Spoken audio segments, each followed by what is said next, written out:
The rationale for the KEYNOTE-001 study was to look at the efficacy and also the different schedules of pembrolizumab in patients with advanced non-small cell lung cancer. In this study, patients were allocated 3 different treatment regimes of pembrolizumab. They were either allocated to 2 mg per kilogram every 3 weeks, 10 mg per kilogram every 3 weeks, or 10 mg per kilogram every 2 weeks. And the data was looked at both in terms of safety and also to see whether there's a signal of activity, both in the overall group and in those patients whose tumours stained strongly positive for PD-L1 at a rate of 50% staining. The key results of the 001 study demonstrated that the drug was safe with no new safety concerns.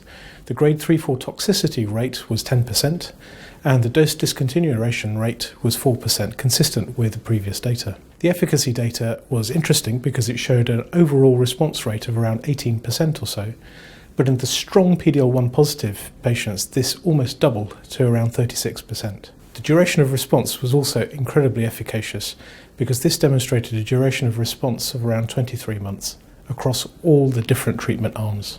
The implications of this study are interesting because it demonstrates that there is no variation either in safety or in efficacy across the 3 different treatment regimes.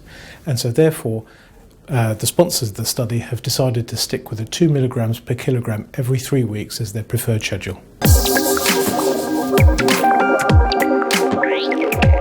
The TIGER-X trial is a preliminary study looking at different dose levels to work out the best schedule for rociletinib in patients with relapsed advanced non-small cell lung cancer with EGFR mutation. Also looking at the appropriate safety and efficacy in cohort expansions. Patients were allowed to enrol in the study if they had advanced relapsed non-small cell lung cancer with an EGFR mutation characterized by the T790M mutation. In this study, patients who were retrospectively identified to have had a history of CNS metastases were specifically looked at to see what the activity of rociletinib was in that population. The investigators looked back and identified patients and identified a response rate in these patients of around 40%, which is very impressive. They looked at the safety of this cohort and demonstrated no new safety signals. And in patients that underwent whole brain radiotherapy that were having rociletinib at the same time, they looked at the schedule and worked out that rociletinib should be held whilst having radiotherapy, and there were no new safety concerns in that setting. The implications for this study are interesting because it demonstrates that whole brain radiotherapy can be given to patients who need whole brain radiotherapy whilst having rociletinib with no new safety concerns. Also, in this study, because patients were allowed to continue rociletinib after progression, there is the evidence that supports the use of post-progression therapy for rociletinib in patients with brain metastatic disease.